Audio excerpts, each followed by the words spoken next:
Guys, mao ni ang atong Madre de Cacao, no, nga kahoy nga adunay scientific name nga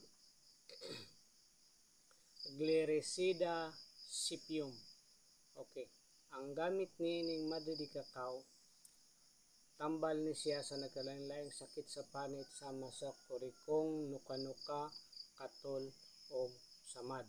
Okay, tambal po ni siya sa arthritis. Okay, ang adto ta sa arthritis o sa kurikong, okay, ang gamito niya pwede dahon, lubukon, unya mo ihampil sa nagsakit. Pwede po ang iyang panit kiskison para sa rayuma.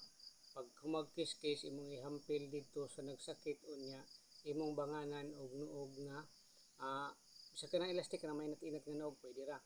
Unya para sa mga kaskaro, kurikong, samad, sakit sa panit, pwede ni siya pugaon ang iyang panit nga kinuskos, unya mo'y ipatulo dito sa nagsakit o sa samad.